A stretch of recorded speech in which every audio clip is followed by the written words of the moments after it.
All right, we ready for take two? We're ready. All right, hello there, ladies and gentlemen. Welcome back to the One Up Podcast. My name, as always, is Milos Bukarica. With me is my co-host George Martinez, and our guest today is wonderful actress, editor, director sometimes. Yeah.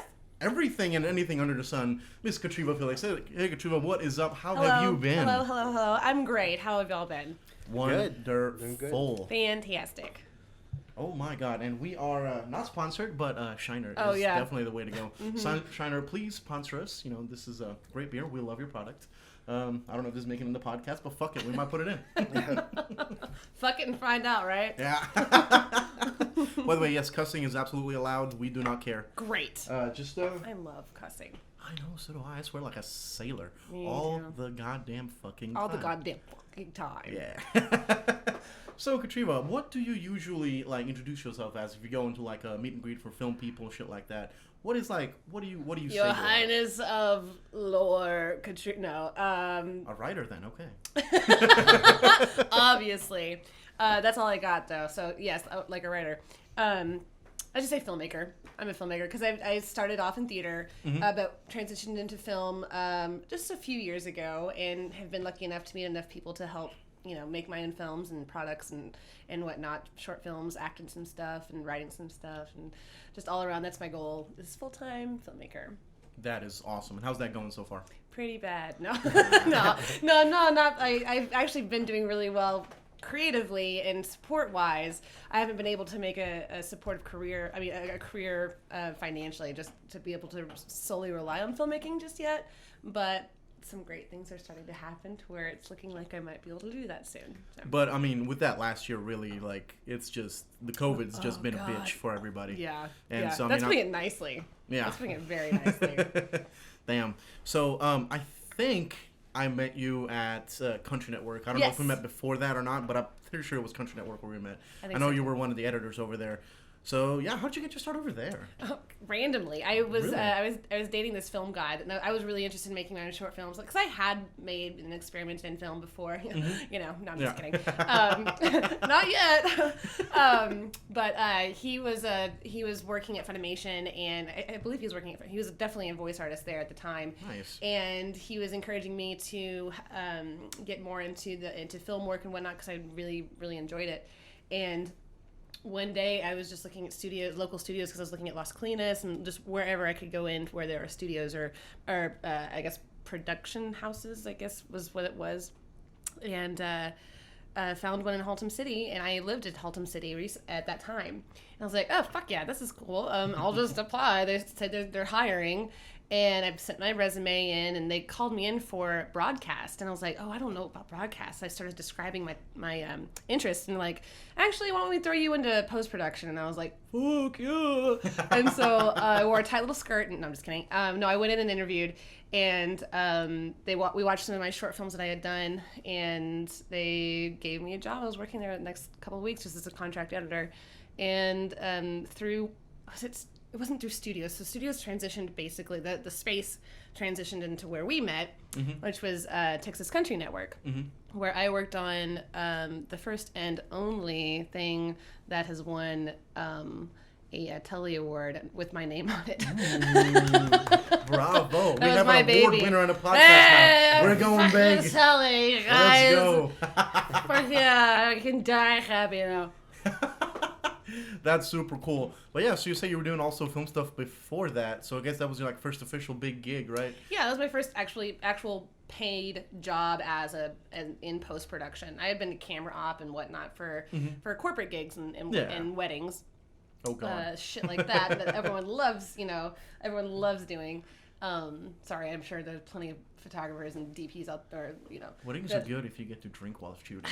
That's and eat. It's okay if we get to eat and drink during. That's fine. I can do just about anything. Yes. I can pick up your dog's shit if I get to drink and eat while I pick up your dog's shit. That's how we convinced her to be on this podcast. We said there'd be beer. She's like, yes, I'm coming. That's the only way. I was like, there better be alcohol, man.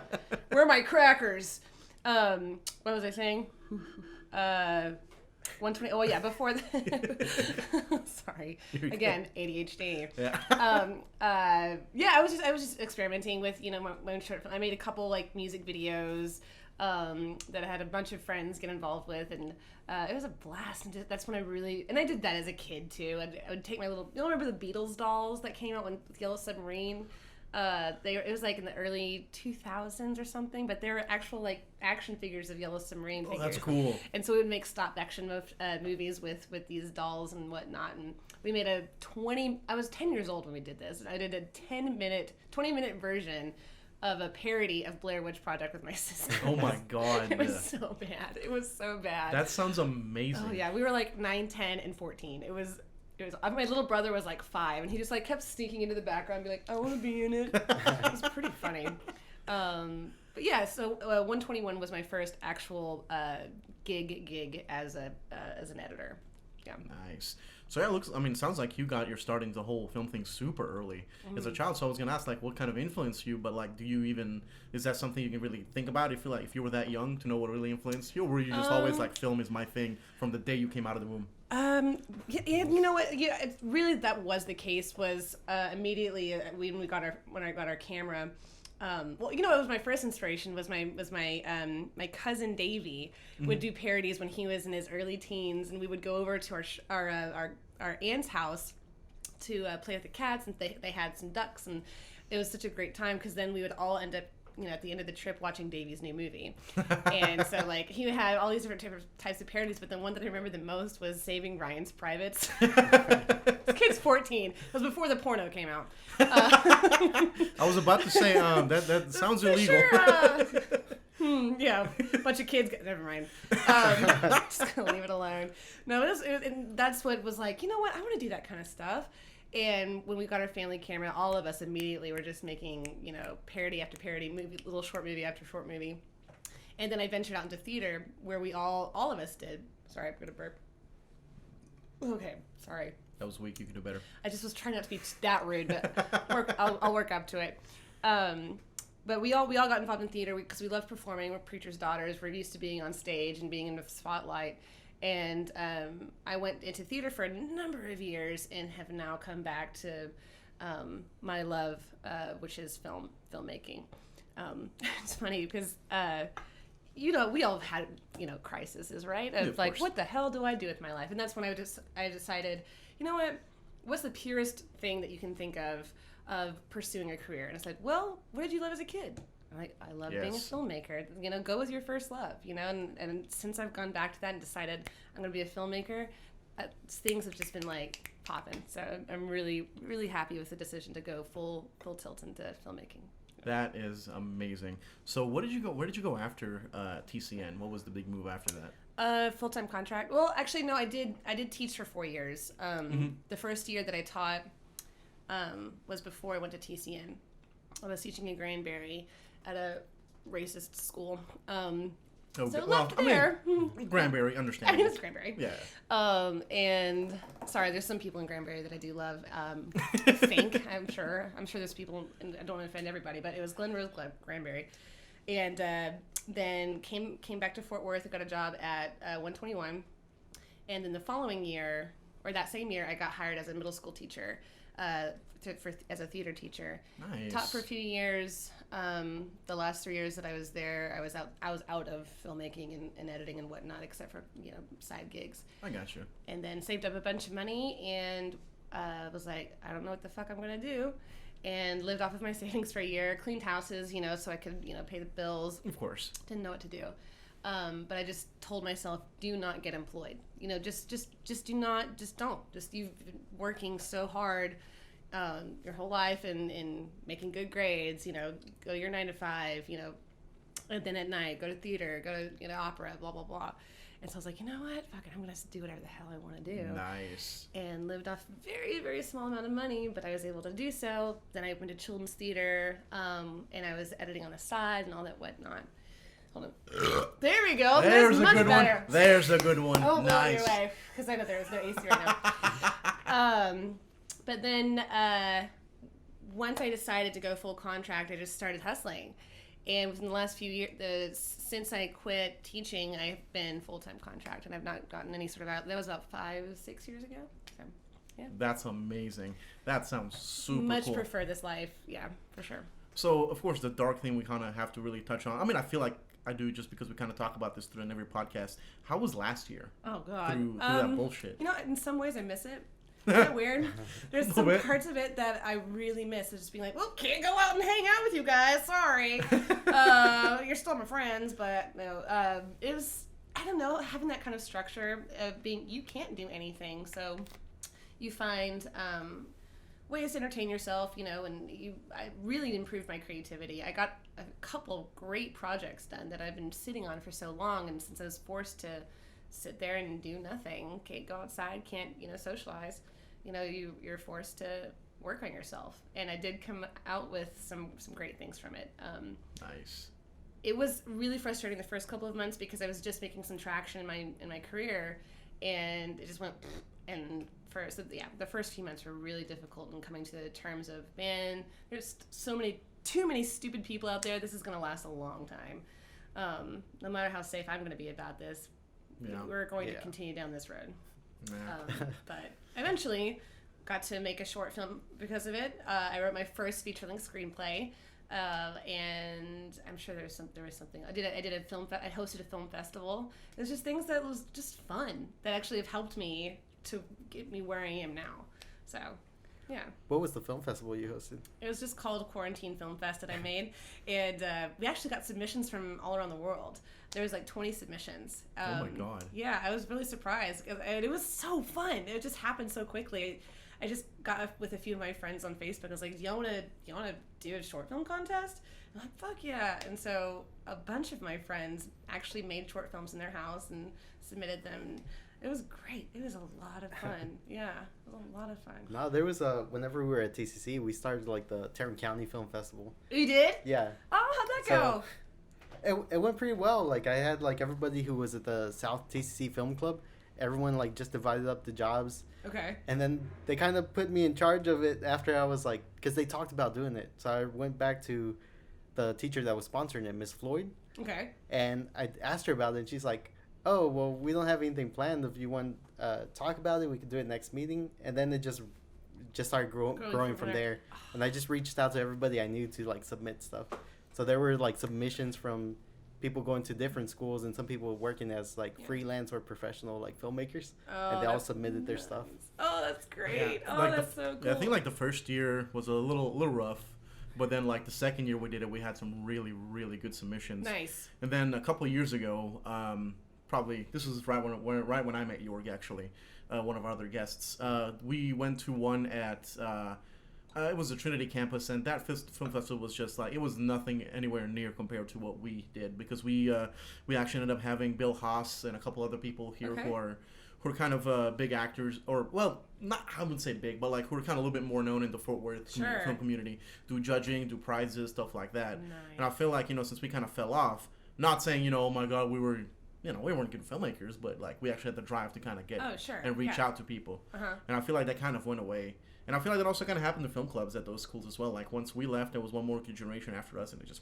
Oh man, like, that's kind of cool knowing that you had started something even if it didn't last. I mean, yeah, but I was just hoping it would last. Yeah. No, over at the Northeast campus, that's where they have all the film classes, and so we're trying to start like a film club like all the time. The teachers were trying to get them involved, but everyone was like kind of too busy doing like the assignments from school or taking their other classes. Like nobody would really make time for it. Yeah. Yeah. But for some no reason, one has South the passion Campus, that you do. That's a problem. You guys are just too passionate. Over at South Campus, for some reason, it worked. So they started doing it there, and then they finally like picked up at Northeast. Yeah. But I am all passion, no skill. That's my whole thing. Like, all passion, no skill. All passion, no skill. Yeah. This whole thing, most of this is his doing. I'm just up here. I'm just a dude who talks a lot. I'm just here to have fun. Yeah, exactly. And drink, of course. And drink. Have fun and drink. Absolutely. That's right. Cheers to that.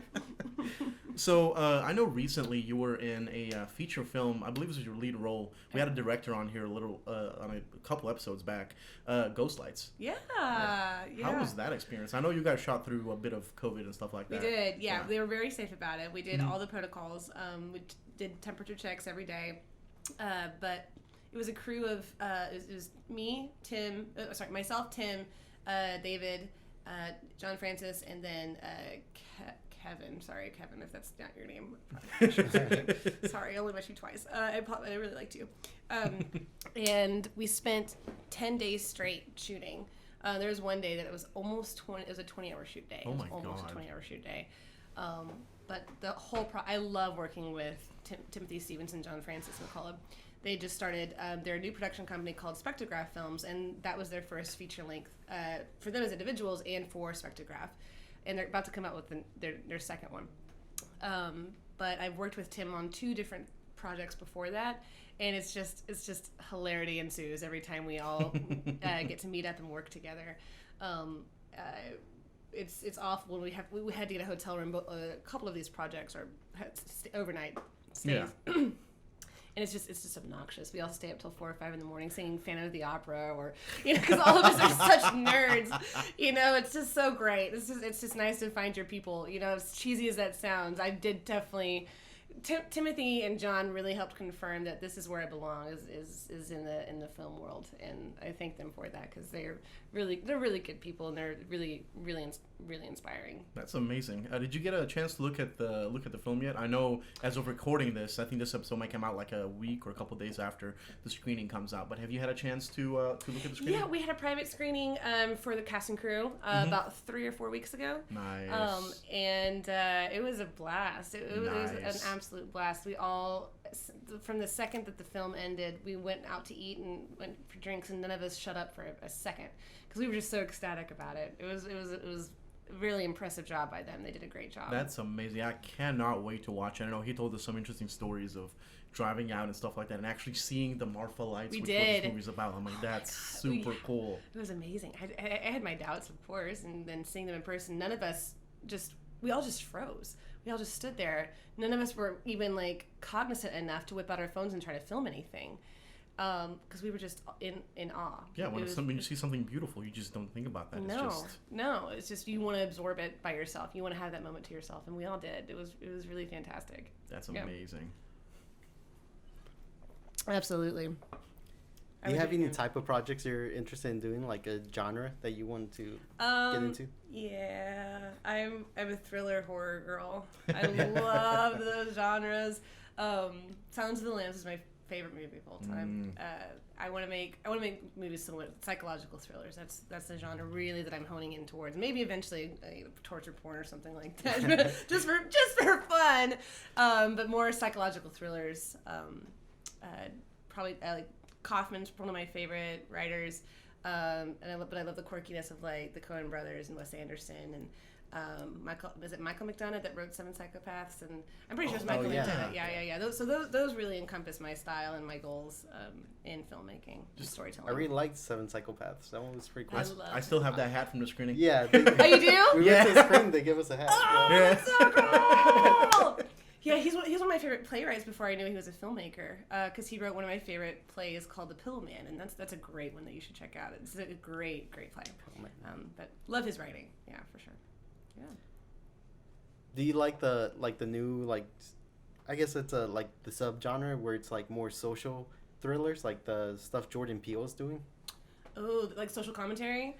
Is that what you mean by social? Because I'm not sure.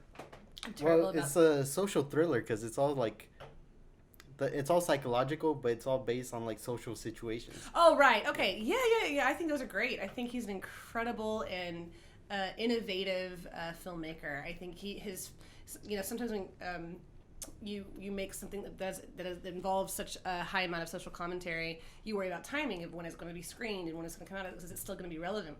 And he's so poignant about how he timed all of that out and how relevant it was when it came out. It's still how relevant it is today, even though it was only a few years ago. That's definitely something that's going to last because his points are true and effective and relevant. And I do appreciate that genre. I don't think it's too preachy or anything at all. No, it doesn't come off preachy because it's like a real situation, and it could be relatable. Because you still see those things happening today and in the past. So there's stuff that I started watching from back in the day, and a lot of the commentary is still stuff that's being commented on today. Yeah. That's why I think he's a brilliant writer and director, because his pieces are going to last. They're very relevant, and even if it is not about the exact subjects in said movie, there's going to be ways to relate to it, as humans and in multiple regards. Right now, one of my favorite filmmakers, Taika Waititi. Oh yeah, because he's like, he'll make something that's really sad, but it also makes it happy. It's like, it's such a roller coaster in his movies. Yeah. And like his last movie, like Jojo Rabbit, whenever that came out, he said he wrote it like 12 years ago. Oh, and really? it just got released like last year or like 2019. Mm-hmm. And whenever it got released, people were saying like the commentary seemed like it was something political of that time, and it's like, no, it was written like 12 years ago. Before. He's just that good of a writer. Yeah. That's what you aspire to be as an artist, is wanting your stuff to last. And so Taika, right? Taika Waititi. Yeah. It's kind of funny y'all talking about that. How social commentary feels very like the same even in those movies. I remember watching The Life of Brian, man. Mm-hmm. And just how they're always arguing and all the shit they're arguing about. It's the same shit that people are still arguing about today. About now. Literally, it's all the same shit. Like basically, basic human rights, stuff like that. Yeah. Racism versus like trans stuff and everything like that. Oh, yeah. Is It's the same arguments. Is that the one that every sperm is sacred? No, that's Meaning of Life. Meaning of Life. Okay, yeah. That's the one. Okay, yeah, I can remember. Life of Brian is the one where it kind of mirrors that, where the guy would mistake the guy for Jesus. That's whole right. movie. Okay, I haven't seen either of those in years. I need to revisit those. Yeah, sure. it's like John Cleese's character, and he's always like in this group of people, and they always want to do something, but they're always arguing. Okay. And it's perfect political commentary, because it's literally what's going on today. Those are brilliant. And like I said, the same fucking topics too. Yeah, and this movie's like 40 years old, bro. Mm-hmm. I was watching in The Meaning of Life, and like, that's the first time I saw them comment on gender. They're like, is it a boy or a girl? Like, a baby just got born. They're like, it's too early. Too early for that, man. Just started assigning gender roles, okay? Yeah. I was like, hell yeah, okay. And that movie is at least 30 years old. Well, definitely more than 30. Oh, no, it's fuck? it's No, like, it's from the late 70s, I think. Yeah, that one's definitely, yeah. Yeah. So those people were definitely ahead of their time comedians. I feel like comedians in general are kind of like either the ones that seem a little offensive, kind of, sometimes are... Well, they have to stay informed. They have to stay ahead of the game, in order to be, relevant, Yeah, and it's kind of funny. It's something that you think, might have been funny back then. Now it's just like, yeah, it's normal. That's exactly... I don't know if they thought about it the same way we think about it now, but I mean, maybe they just did it for a joke. But no, now it's like, yeah, you guys are fucking right, yeah. And I feel like that's super fucking cool. Yeah, absolutely. So that since you're talking about you like horror thriller stuff like that, is that what that feature you wrote was? Is that the genre that was in? The one that I wrote? Because you said you wrote a Yes, full it's feature. psychological thriller. Nice. Yeah, we're hoping to start shooting next spring. Oh my god. I know. We're gonna talk about budget this week, actually. Well, hey, if we whenever we start doing our episodes again with the same guests when we run out of people to interview and shit, I'll absolutely want you back on. I absolutely want you back on to talk about the movie. Yeah, of course. Absolutely. I love that. Yeah. And we'll have definitely have more Shiner for you again. Okay, I'll come back. Yeah. Next time, bring a little concrete. No, just kidding. Never mind. I mean, if it's legal by that point, but sure. If it's legal, I've actually never done cocaine before. Me neither. I don't really have the desire. I'm mostly just an alcoholic personally. Me too. I just love drinking. Me too. Tried some other things here and there, but nah, it's all. It's just alcohol. Yeah, exactly. Yeah. Exactly. But yeah, I'm excited about it. Yeah. No, I just saw Smell Gianni come close. I was like, oh, she's trying to listen to what Milos tried. Uh-oh. Just let your mom know. Are we good? Yeah. This one's lowish. It's 59. Nah, it's fine. It's not super low. So we do have a new camera person on just for today. It's actually Smiley. It's my sister.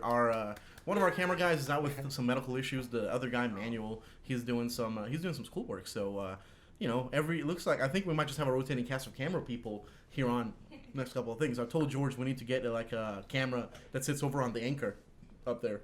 Excuse me. There you go. That points that way, so we can kind of have a camera on whenever we have guests. Guests.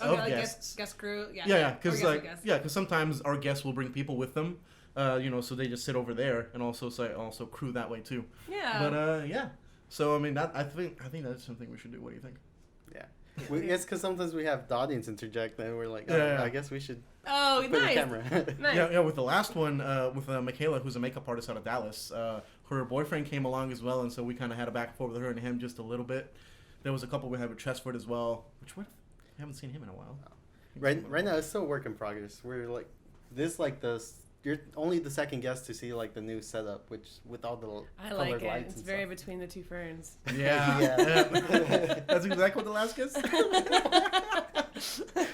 So this is courtesy of our friend Chesford, who actually he was going to start a podcast, so he brought in all this stuff. He actually got a bunch of the stuff for free. Oh, okay. Brought it in, and then he decided, well, podcast is not for me, and he was set up on the other side of the room. So we're like, hey, we'll just cannibalize your set and use it to improve ours. There you Sounds go. so beautiful set design just by cannibalizing other people's stuff. Absolutely. Bastardizations.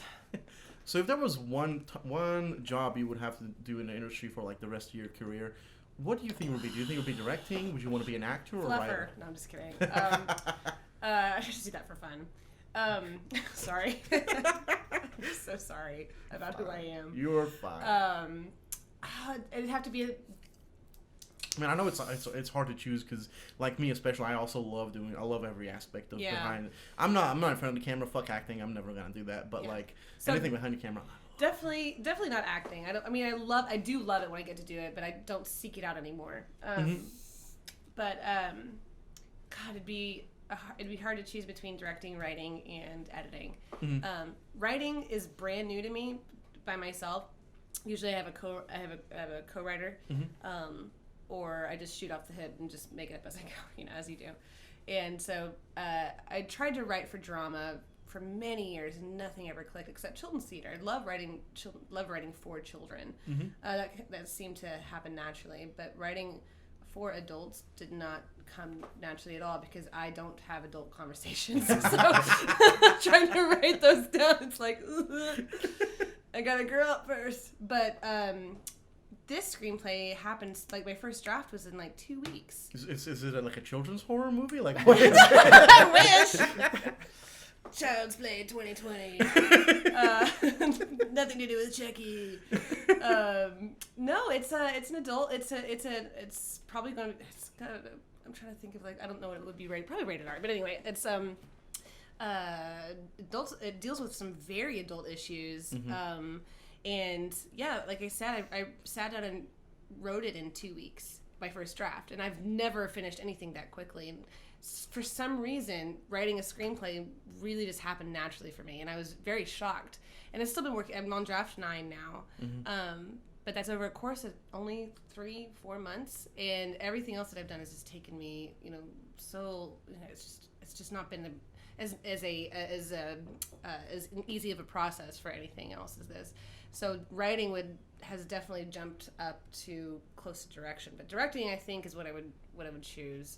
But I really love coming up with the stories too, so it's like I go back and forth between that. Yeah. Well, I mean, it depends. I know you said you've done music videos and stuff like that. With that, I feel like you get to do both of those because a lot of times they'll let you just come up with your own ideas.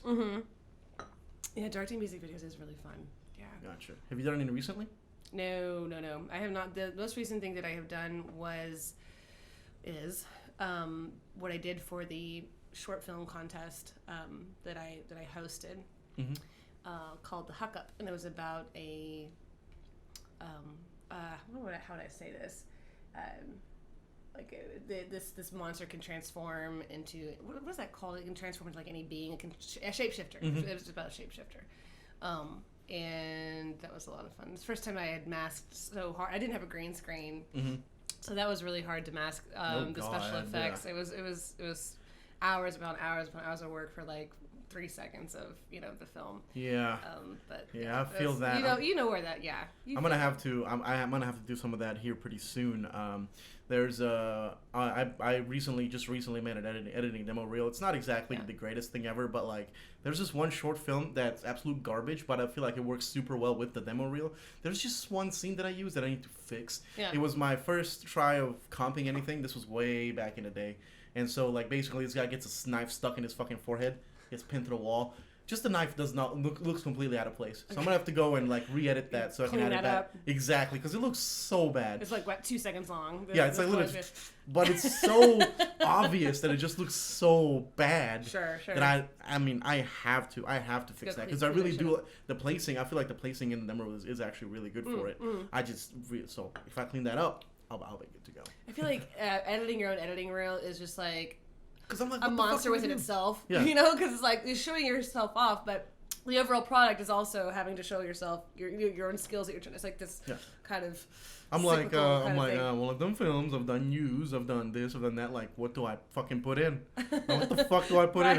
What do I do? So I'm like, fuck it, we'll just do basic, keep it, whatever. Who gives a shit? Yeah.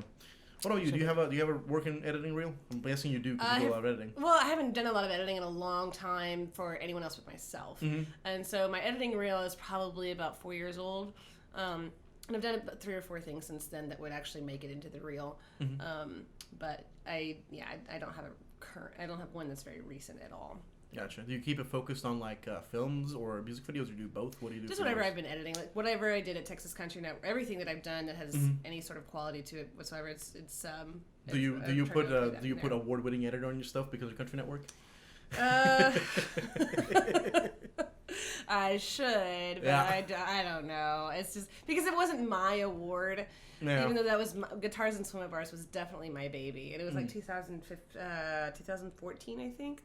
I'm not sure. It was there when the program actually won the award. It was on the website, and I checked the other day. I was like, I gotta fill up my resume, and it wasn't there. So like, I don't know what happened to its history. It's not on the website anymore. Probably some copyright ran out or something. Who knows? Yeah. Fuck that. But I have not. But again, Guitars and Swim Up Bars was definitely my baby. But I didn't actually. It was the studio that won. Yeah, I mean, shit. Like, if the edit's not good, the thing's not gonna win shit. Right. So, I mean, yeah. Exactly. I would say it's you. Yeah. A good friend of mine, Nate, was like, "Oh yeah, Guitars and Swim Up Bars won. This is definitely your Telly because this was your baby." And I was like, "Okay, I'll take that." But the studio got to keep the trophy. So. Yeah. I don't know. I mean, they seem like pretty chill people. I just feel like they could have used us better as interns while we were over there. I know. Literally, I was like, yeah, cool. Let's clean your fucking attic. No. What I did like though was what was that? I looked it up recently, but I forgot what it was called. They had a car show that they filmed. Oh yeah, Car Pro. Yeah. I feel like because I went out with Car Pro people a couple of times, and I feel like I learned a lot from them, and I learned fucking almost nothing from Don. Not saying that he's a bad dude or anything. I know. No. I know Chris Jenkins got a bunch out of him. He still works with him, which is badass. Nice. You know, but I liked Don. Don he's a character. Oh, he's definitely a character. Yeah. I need to hit him up soon. He's definitely a character. But I learned a lot from, was it Justin that was in post production, and then Nate Jones was still there when you were there. I think they were both there, I believe. Yeah. Yeah, but Brandon had left. Brandon Schwint had left by the time that you were interning there, I think. But anyway, there was some. A studio is a studio. Anywhere you're gonna work, anywhere you're gonna work in the arts, there's gonna be some sort of. Yeah, and I know they went through their ups and downs after that. Yeah. With like a bunch of like, business went down, so they didn't recontract y'all for a while. They didn't contract it again, which I mean, understandable, of course. It's the business. Yeah. Yeah, it happens. But I do look back on those years and just fondly. I do miss being in that studio sometimes. Yeah, for sure. So like one thing I was like, wait, is a little off topic. Is Don's band a fucking country band? I haven't listened to it. No, it's not a band. It's not a country band. Okay. No. I was about to say like, because I know he's a fucking metalhead. So his band is metal for sure. Okay, I was like, because the name sounds a little country. I was like, I never really given it a listen, but I was like, huh. I don't remember the name, but he's definitely not country. Yeah, I know he's not into that. No. Nah. Hey, so where did you get your start editing? Did you learn on your own, or did you get formal training? I had just started on my own.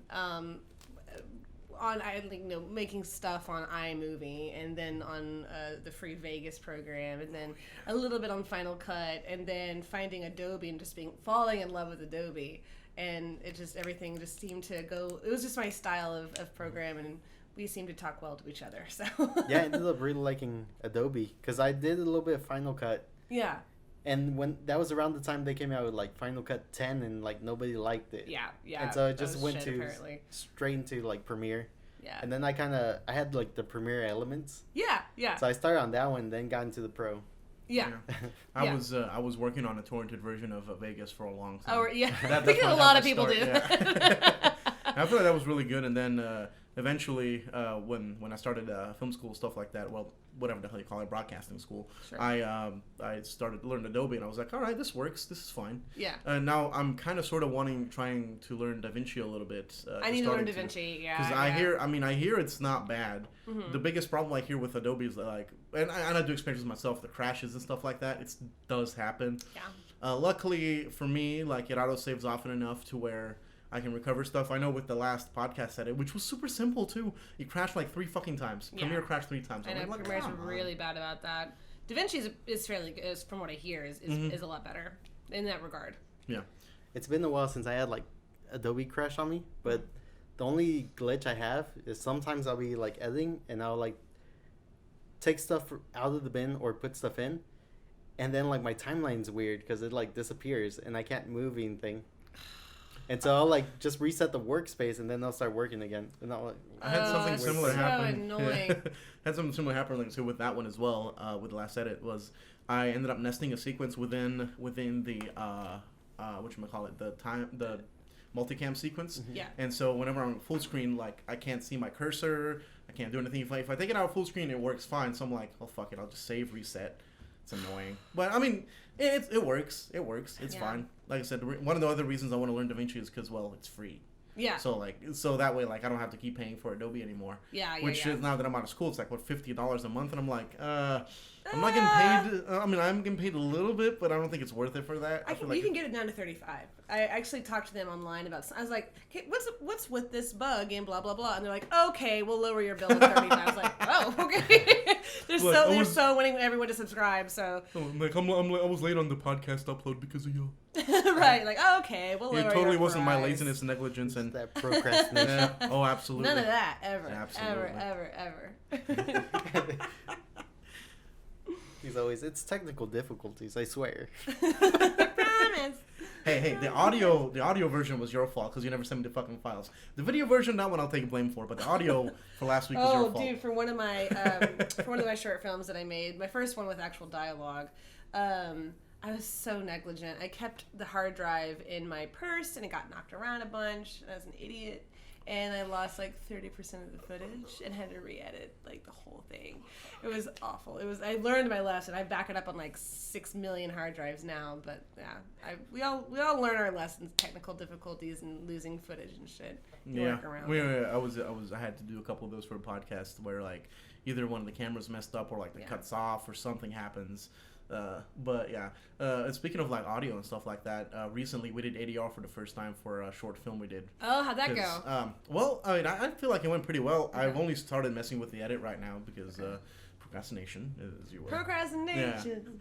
Yeah. But yeah, I mean, I feel like we actually did it in here, which was really nice. That the actors come back, do their lines, and it lined up perfectly. Like I'm like, the guy was like, I don't know if I'm going to be good at this. Fucking nails a line first, like, same inflection as the fucking scene, everything. I'm like, oh my god. Were they listening to their own whisper tracks or anything? Or were they just trying to match Yeah, up? we were playing it back. Oh, okay, yeah. okay. Mm-hmm. So we basically use this that we do use for the podcast so they can listen to themselves. That's a term. Gotcha, okay. Mm-hmm. Cool. Yeah, and like I said, fucking like perfect. Oh, that's such a good feeling because that's hard. It's hard. I just gotta do some sound design and actually build up like the background and everything. Yeah, and that's gonna be a little interesting because we did an ADR we ADR'd almost the full scene, but there was a couple of things where we were kind of running out of time, so I was like, that's fine. The rest of it should be good enough. So I feel like I can match it to make it look. I mean, it's definitely gonna sound better than it was because it was midwinter in a park, and you know how in winter everything just sounds louder for some reason. Yeah. Oh, yeah. So just like the background noise was so loud. Interesting. And we're just like we just had to do ADR. Yeah. Well, cool. Was it for a short film that you directed, or? No, it's just something I edited. Something Manuel directed. So, and he decided to edit. But Manuel's like usually on the podcast. He's not here today. He's doing homework or something. His midterm. Oh, that's right. Yeah. So that was like his baby. He wrote and directed the movie. Okay. He was like, let's do it. He's like, he wanted it. He kind of had this idea and found the perfect actress for it. He's like, I'm just gonna do it around this one specific person and all that. So speaking of which, kind of a segue towards your style of writing and stuff like that. If you, I don't know if you were talking about casting for your movie yet, but did you write it around certain people, or did you just like write it and just like whoever's gonna fit? I just wrote it with no one necessarily in mind. There are some people in my life that are not actors, but I thought I definitely revolved some of their stories, their real life stories, or I involved some of their real life stories into incorporated them into this screenplay. But there were definitely some. Well, I would say I was seeing people in mind as I was writing it, but I was not writing it for them necessarily. But I was like, ooh, this girl would fit that, no one specific. No one. No, I didn't write it around anyone specifically. Gotcha. We kind of got lucky with that short film because the main actor, he kind of wrote it around, had some other obligations, and the actor we got to replace him. I feel like, I don't know if I could say, he would have done a better job than the other guy, but it's just, I think he was perfect. Oh my God, plane, why? I will just keep this in. It's fine. It's just so you know that planes do exist. Yeah. This is fine. Planes do exist. We just don't have a car distraction today, which is interesting. Not yet. Usually, like one of Emmanuel's family members will start up a car and be really loud, just like mid-take. Naturally. Like, yes. I remember on York's, the neighbor was like using a chainsaw and everything. yes. Right when we're talking about. Something was chopping trees. Someone's getting murdered out there, and you're just like, God damn it! Why can't we just do our podcast in peace? We were talking about horror movies, and then chainsaw starts up. We're like, oh shit, oh, this is fucking fitting. I love that. Naturally. Absolutely beautiful. So, are you? When you say you're done with acting, is that, kind of sort of done with acting, is that for film, for plays, or both? For both. Okay. A few years ago, I just decided that I liked being on the production side of things way more than... I love performing, but the overall practice of it is different from... The practice, obviously, from being on the production side, and I love the practice of the production versus the practice of pursuing acting. It's just, it lends itself way more to my ADHD brain, for sure. But whenever I do get asked to audition or whatever, I definitely, especially in film, I don't seek out theater anymore, acting wise. Mm-hmm. I do write musicals. I have written a few musicals, and I do love doing that. But yeah, if backlight just there. Oh, I felt like one of the last. Oh, it's the backlight again. Yeah. That's fine. Sorry, Katrina. Sorry to interrupt. Okay. Go on. You're fine. How dare you? Wait. Okay, wait. Hold up. Let's take like a 5-minute break to turn on the AC. Oh yeah. Okay. Cool. Sure. I'm gonna smoke then. Sorry.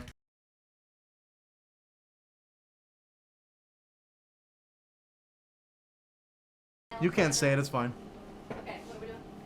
All right. Just go ahead and hit record on it. Like, because those cameras will turn off after a couple seconds. Think we're good? All right. Make sure to kill the... Ow. Thank you for blinding me, George. You're welcome. Make sure to kill the fucking AC. Makes me sad to say that every time, but it must be done. We got this. All right. Are you rolling?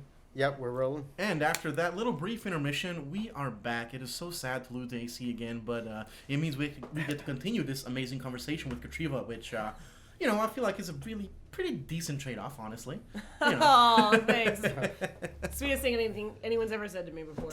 You're an okay trade-off for AC, I guess. Sweet, you want to get married?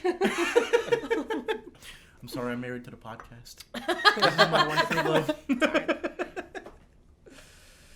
Oh, so yeah, you said you were doing some lighting stuff now for theater. Is that correct? I am. Oh, for bands. Oh, bands. Oh, yes. Yeah, I started doing that about 3 years ago. Was looking for new jobs in my contract life, and was doing some camera opping for a company out of Irving. Mm-hmm. And their lighting guy quit, and I had always been interested in doing live lighting design, and because I'd done a little bit in theater and really enjoyed it. And started training there with that company, and then had my first tour 6 months later, and I loved it ever since. And that's what my moneymaker is right now. Yeah. Nice. So is it something you do for a specific venue, or is it just the company you work with? I worked for that company for about a year, and then started freelancing at just different bars and venues. And now I primarily work for a venue in Fort Worth called Tulips that opened back in December of last year, and have gotten to light some pretty amazing acts. Yeah. Nice. You were saying something about the world tour. Does that mean you get to travel and do lighting? Yes. Yeah. That's so my cool. first tour was an international tour. We went up to Canada, and that was about 5 weeks with an artist called Henry Jameson, and he's out of Vermont. Nice. And his name is Henry Jameson. He's fantastic. I should check him out. And then my second and third tours were with a band out of previously they were based in Boston, and they're a band called Tall Heights, and they're Ben Folds' backing band. So I didn't get to do the big tours, but because they would use Ben Folds' lighting designer, and so but my friend that kind of introduced me to lighting design, or helped me get into that world, he got to tour with Ben Folds when he was out with like Cake and Violet Femmes, and so I've been introduced to a lot of really cool musical acts for sure through lighting design. That's awesome. That's badass. Yeah. There was whenever I first got out of high school, I wanted to get into film, and I ended up getting my first camera, and I went with these guys. They were a local band that would travel from like all the way down to like Houston. Sometimes they do shows up in Kansas. Yeah. So I'd go with them on the weekends whenever they did shows. Oh. And just like document their travels. Oh, that's so fun. Isn't it great? It was fun until like the guy didn't want to pay. Oh. And then I'm like, well, fuck them then. Yeah. Once he, like, I was just starting out school, so I was telling him that I had to take an internship. Yeah. And like, he's like, "What's an internship?" So I told him, "Oh, I just gotta basically do a job. Sometimes they pay, sometimes they don't." And so he was like, Oh, you shouldn't have said that sometimes inspired. they don't. Yeah. And so later I on, don't have to pay. and then a couple weeks later, I was like, "Hey, so when are you gonna pay me?" Because he already talked about like he was gonna pay me some, and he had paid me maybe like $100 from like one of the weekends. Mm. And he's like, "What are you talking about?" It's like, "Yeah, when did you gonna pay me for like all the stuff I've been doing?" He's like, And "You're he's an intern." like, he's like, "This is an internship." I'm like, "What are you talking about?" I told you about this, man. Yeah. Oh Oh man, God. you betrayed me, man. And then he got so mad. He's like, "Is this how you treat your friends?" I'm like, "What are you talking about? You owe me." I'm Yeah, like, this is how you treat your friends, man. so I just like Friends immediately quit, and like Yeah, as you should. he had given me 2 like memory cards, and then he wanted to charge me for the memory cards. I'm like, "No, you owe me. Take it away from what you owe." Wow. So I just ended up keeping the 2 memory cards. And Take that. Did the band ever blow up or did they break up? What happened? they're still doing stuff. Oh, well, shit. Maybe you should have stuck with I it. ran. No. I ran into a girl who was like modeling. She said like the main guy would like reach out to her and try and get her for some videos, and whenever she'd say no or something, he'd like go off on her. I'm like, Oh, Ew, God. It's like, this toxic. dude- Gross. yeah. Yeah. I know. I haven't heard It's like, anything I'll from pay you him in dick since. pics. I mean, if it's a big band, you could sell those to like a paparazzi. True. You know? Yeah, that's true. That's a good It's point. not exactly the worst thing. Yes, exploitation is the only way yes. I want a dick pic. Yes, yeah. yes. But I did something. I'm not really similar, but a little bit. But this was before, kind of like at the very beginning of my film stuff, where I really started YouTubing, doing stupid shit like that. Yeah. Way back in like 2009, 2000-ish. My friends started a band in high school. One of those like metalcore-ish bands, post-hardcore, or whatever the hell they called it. And I mean, it was pretty fun. I used to go with them, film their shows, filmed one of their recording sessions, stuff like that. But like, they had this fucking knack of like doing a really big fucking show, doing really fucking good, and breaking up right after. They did that twice, and the second time actually stuck. So like they did this Oh, that huge ass happens. fucking show.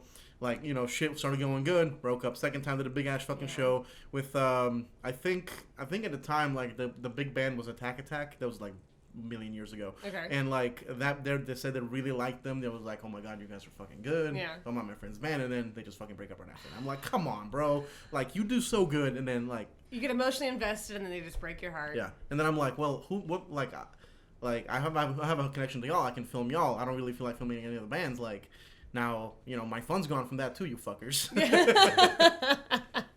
This isn't fun anymore, Yeah, guys. exactly. Yeah. Oh. I'm like, I can't go. Like, I don't really like this music.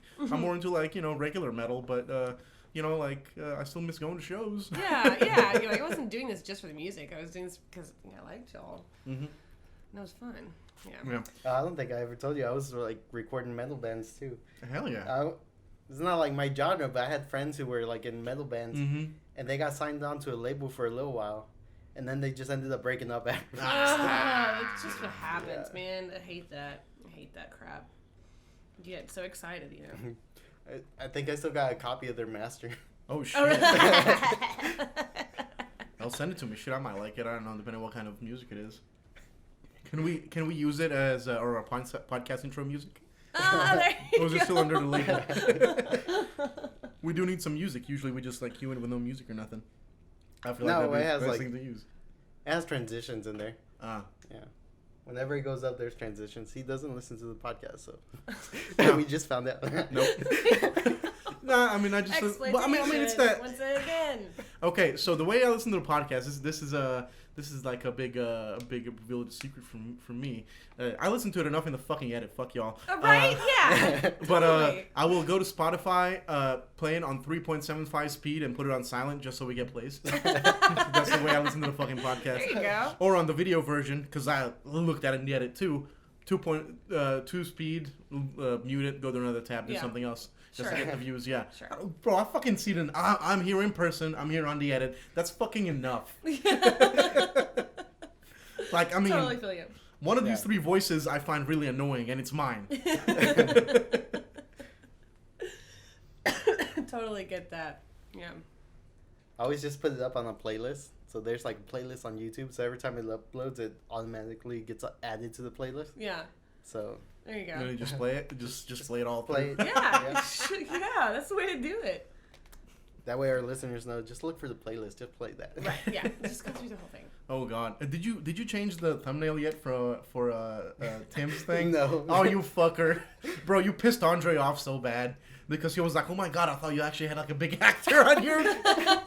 So like, we had a guy named Tim Meadows, and Yeah. then like Tim Meadows from Mean Girls. mm-hmm. So I put Tim Meadows from Mean Girls as the picture because he said he would always get tagged for stuff for the bigger Tim Meadows. Yeah. He would get tagged on Instagram for his stuff. There is a really good story about that. If you need another episode to listen to, who's ever listening to this podcast right now, I would definitely suggest listening to that episode. That clip is towards the end. I would say that whole podcast is definitely worth a listen to, but that end piece, like the Nice. last 10 minutes, when he talks about that, it's absolutely fucking hilarious. Fantastic. Gold. Okay. Sweet. Gold. Yeah. I just haven't changed it, but eventually I'll Do it, change bro. Nah, no, forever Tim Meadows now. Yeah. That's the face of your podcast. We told him like just tell him because he says like they always asked him like if he's related and stuff. I'm like just tell him he's your dad. It's fine. Yeah, it's fine. It's fine. They'd be like, Just I'm lie. Junior. Just lie. He's like, I'm thinking about changing my name. I was like, change it to Tim Fields. Tim Meadows Fields. Fields, yeah. Yeah, we kind of fucked up with the last two guests with Michaela and you. Unfortunately, you guys don't really have any kind of witty names because we had Tim Meadows and Forrest Dean. Yeah. And now we're like, well, we kind of broke the cycle. It kind of sucks. Sorry, I'm not more interesting. Well, I mean, blame your parents. Your I'm parents. sorry my parents aren't more interesting. On another weird tangent, thing about weird names, I recently kind of remembered these people I went to high school with. Their last names were Bush, and their parents, I guess they really wanted their kids to get recognition because they're Sir, Master, Majesty, Madame, and Ma'am. I think there was actual Those were kids' their names. names? Actual names. Like Madam Bush was her yes, name. yes. God, that was gonna be my porn name. Like, God damn it, she stole my name. Yeah, Madam Bush. Because I remember him because he used to sit right behind me, like in like for like tax tests and shit. Because his name's like right after mine, and so like when I hear him saying "Sir, Sir," I was like, "Wait, what the fuck? Like, did I not know this kid's name?" Then I'm like, "Oh, Why his not? name is actually Sir." I'm Oh, like, "What the wow. fuck?" Okay. But hey, I Jeez, mean, shit, Sir Bush. I guess that's one way to get their respect. I guess so. Yeah. Sir Bush. Mm-hmm. Yeah. They should have mixed it up though, made like the girl named Sir, like Madam Sir Bush. Mix it all up. Absolutely. Am I giving you ideas for your future children? I hate children. I don't hate children. You say It's not gonna that. happen. Hey! If it wasn't for children, you wouldn't have had your career as a children's writer now, would you? That's right, but that also ended. Thanks for that reminder. Oh. You just need to write that children's horror movie now. That's all. Yeah, right. That's exactly. next. That's yes. It's gonna skyrocket. It's gonna skyrocket. Children's horror movie. That's the thing. Maybe that is a thing. Kids don't have enough these days. They need their own horror genre. I think Netflix is always looking. Yeah, right. Yeah, I'm gonna call them up and be like, what kids don't have? Enough trauma.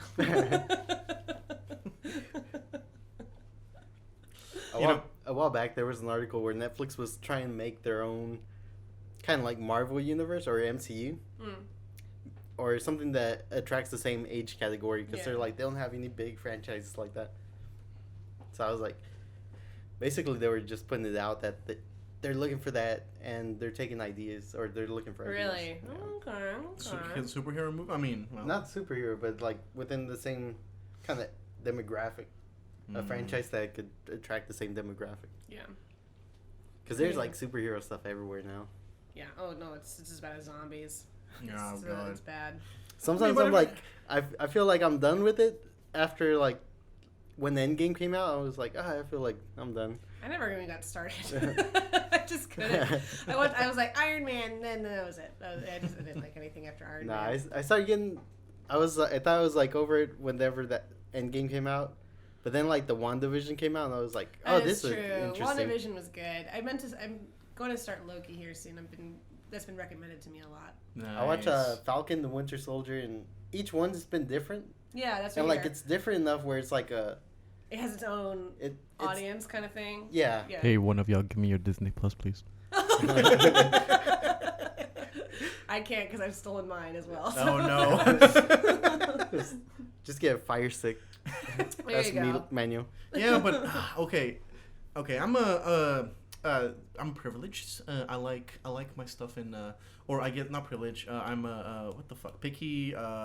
What's the one where you're like you're expecting high quality shit, whatever the fuck that word is. Snotty. Yes, sure, why not? Why not? And I've noticed how bad the fucking quality is on his Fire Stick stuff, and I'm like, nah. Like You're if particular. That's not Yeah. snotty. You're particular. If I'm gonna watch something, like I want it to be like the best quality I can find it Sure. at. That's But not he that's also what- doesn't want to pay for it. or be paid. Yeah. So I guess that is kind of a privileged thing to Yeah, expect. You and your privilege. I mean, I already paid for fucking. Well, never mind. I don't pay for Netflix anymore. Thank you, our camera person, Smiley. You pay for my Netflix now. Hell yeah! So I might be actually be able to pay for Disney Plus. There you go. She's gonna start charging you now. She's like, oh yeah, I do pay for that, don't I? Damn. She's gonna charge you for working the cameras just to make Yeah. up for it. Yeah, there you go. I've Make the money. I don't know. Like as far as shows go, I haven't really been watching much. I'll be honest. The last show I can say I really watched was The Boys. That was about it. Okay. I watched Yeah. the first couple of those. I couldn't get quite into it. Same with Sweet Tooth. I watched the first 5 episodes of Sweet Tooth, and by the 4th, I was just like, this is so cheap. The first 3 are great, but the 4th, it's just like the dialogue just goes. Yeah, some movies are like that too. Like recently, what was that recent movie with Jason Statham that just came out? Oh, Lord. Wrath of Man. Yeah. Oh my God, that movie was like action-wise, it was fantastic, but the dialogue in that movie was so bad and You cheesy. just gotta expect that from Jason Statham. But like I was like, it felt like a modern '80s movie. Oh, really? Yeah. It, Okay. I mean, it was nice. It was entertaining. I just remember there's this one particular scene. There's one of the, so basically like these people are raiding this money place. There's a guy who's on the phone with the FBI or whatever the fuck it was, and it's literally like the worst acting ever. Yeah, they're in the building. They're here. They're blah blah. And it's like so bad. I just couldn't help but fucking laughing. It wasn't. It was hilarious. Oh, okay. It was like so bad it's good.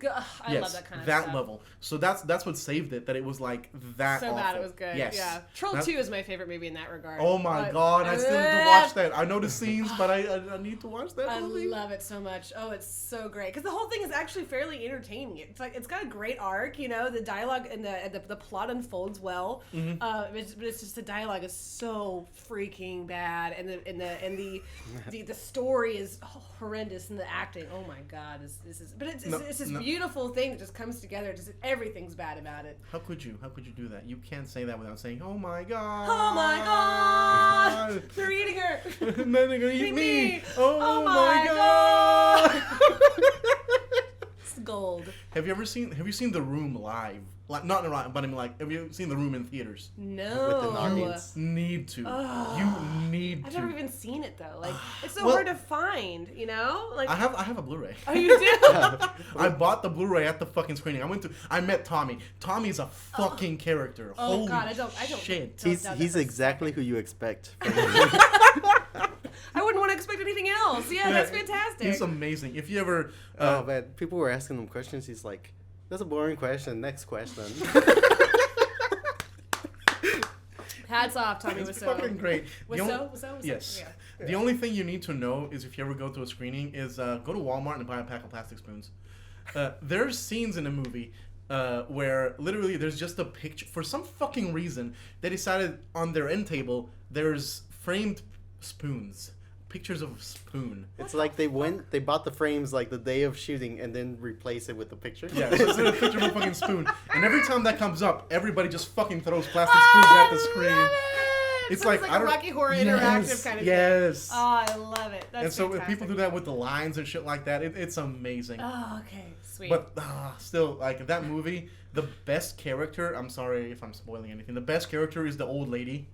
Oh, yeah. The old lady even likes seems me, like she's and in a I'm different dying. movie. I got the test result back. I definitely have breast cancer. Oh no! Like, Is this the mom? Yeah, she's she's the old lady, Yeah. and like best character, just because like her delivery is so good. Also Danny. I mean, Oh, Danny. Yeah, but Danny.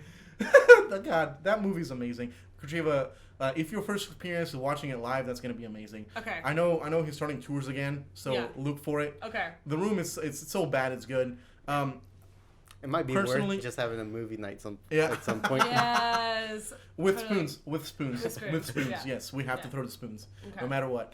But yeah, for me personally, I'll be honest. I did try watching it by myself, and I had a little bit of trouble trying to get through it. Yeah, that's honestly. definitely a social event. Yeah, absolutely, You suffer 100%, together. you know? 100%. Yeah. There are movies like that with which we tried watching here called Father's Day, which is a terrible movie. I would never Oh, suggest yeah, watching that it. Okay. But he said he actually had a good time watching it. When we watched it with an audience, we watched it in a big theater at Frightmare. Oh, So they yeah. premiered it at Oh, I'm gonna Frightmare. go to Frightmare this year finally. It's in September this time, right? Mm-hmm. Yeah, September 10th, I think is when. Have y'all seen Birdemic? Oh my God, no! I know what it is, but no. Oh, another one of my God, it's one of my favorite. I think it's Birdemic, where Yeah. the guy's singing in the marina or something like that, and there's this club, and it's just both of the two characters. They're dancing, and there's crossfades, and the song is "Hanging Out with My Family." It's just like so bad. What? Like he's talking about going to the picnic or something, and their auntie is there, hanging out with my family. It's just so bad. And he's an actual artist. They didn't like randomly write a song and hire somebody. Like they got some, some sort of musician in there and sang his song, and it's just the greatest. It's one of my favorite songs. I gotta figure out how to make it my ringtone because it is just chef's kiss. It's amazing. It really is. One of these filmmakers I follow, actually the guy who kind of got me into filmmaking, this is like probably the 9th time I'm mentioning on the goddamn podcast, but he's awesome, John Johnson. He remade Plan 9, if you know what Plan 9 is. Yeah. He remade that movie, and now he's working on a fucking Manos remake. Ah, Manos Hands of Fate! Yes! Thank you, somebody finally who loves fucking shitty movies. Thank you. Yeah, from Mystery Science Theater. Yeah, oh my God.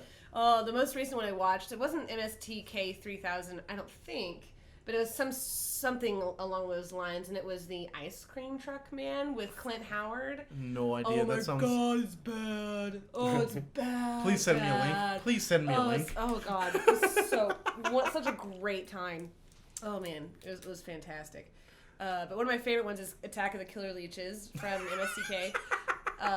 And then I think one of the newer seasons involves Mac and Me. And that's Oh good. no, God, I know it's that good. movie. Oh That's God. good. It's good.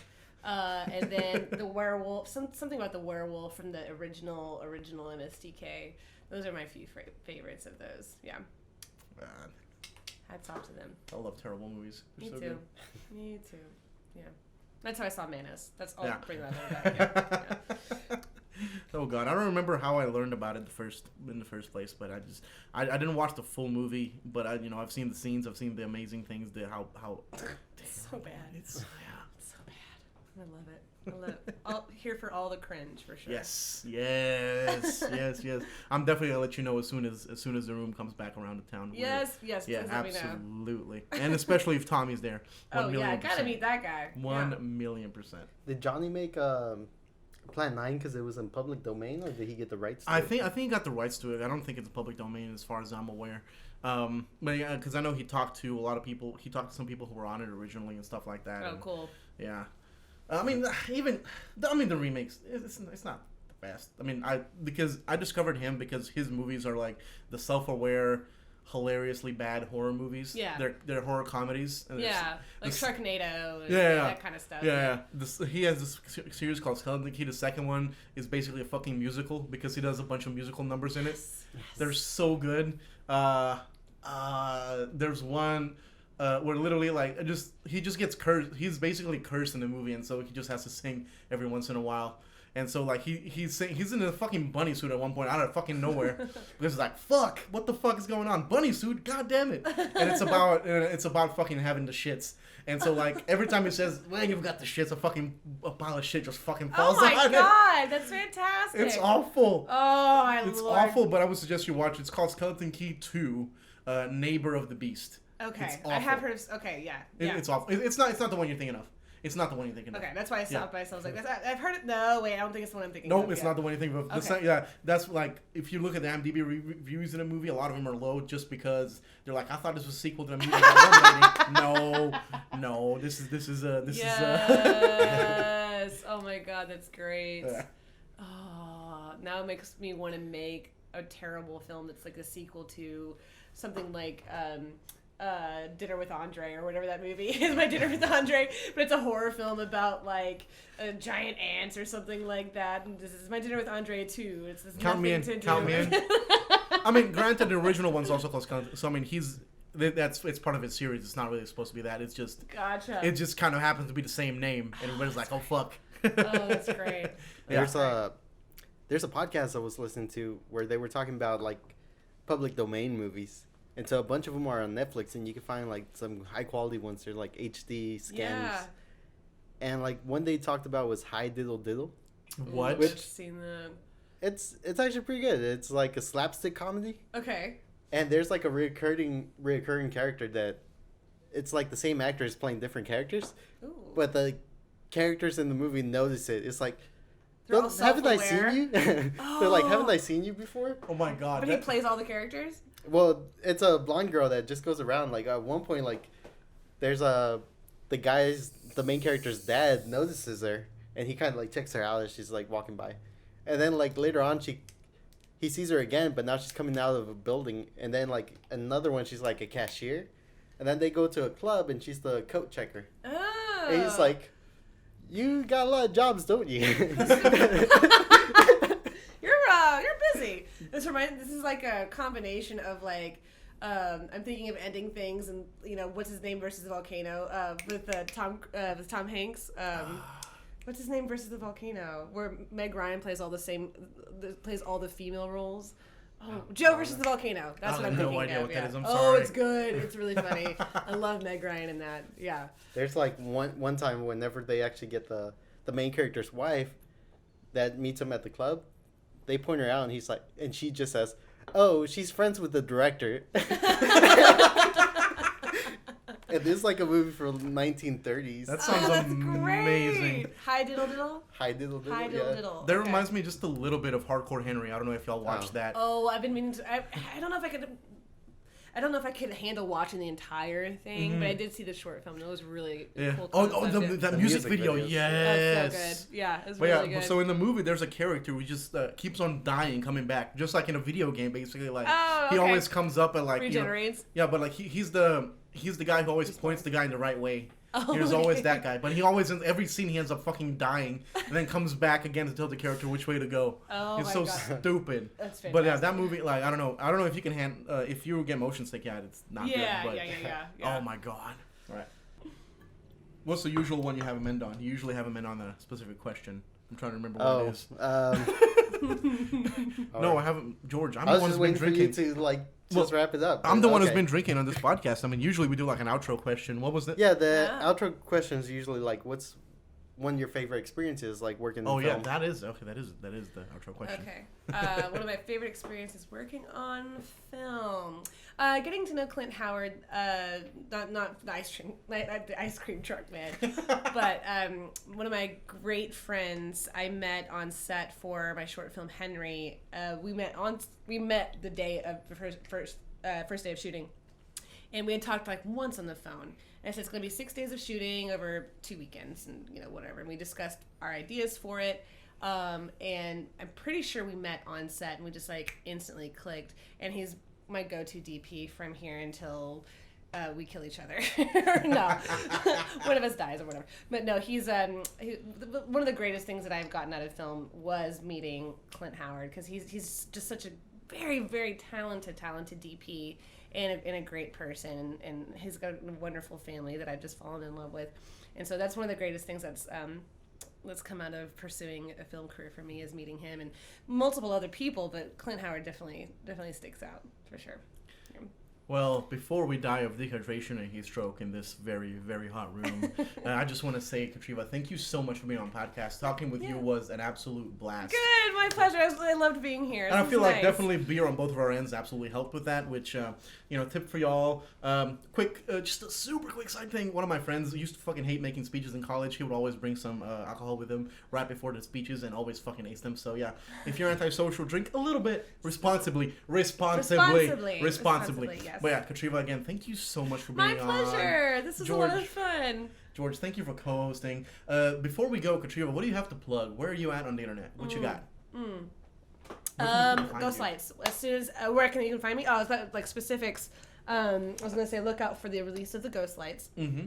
But you can find me on all the social medias. I'm not on. What am I not on? I'm not on Snapchat. Okay. I'm old. Usually we just link to Instagram or Facebook, whatever people can find your professional Facebook. work. Yeah, Instagram I think has my my Vimeo link if you want to look at anything that I've done. We'll link to your Vimeo and your Instagram then. Yeah, that'd be cool. great. Awesome. Yeah, cool. Do you have a website or is it just Vimeo? For a second I was thinking Venmo. I was like, I have Venmo as send well. me money. If you want to send me money, that's fine. I'm poor. Of course, you work in film. I work in film. I'm a fucking artist. I'm goddamn poor. But anyway, yeah, just Instagram and Facebook. You can check out my stuff. Cool, perfect. We'll link all that stuff, that and your Vimeo. Great. Again, for the third time, because I keep forgetting shit, thank you for being on the podcast. George, thank you for co-hosting. Milos, thank you for hosting. Yes, Milos, you're welcome. Smiley, thank you for being on camera today. Manuel, I hope you passed your fucking test, you motherfucker. And you will hear us next time. Bye-bye.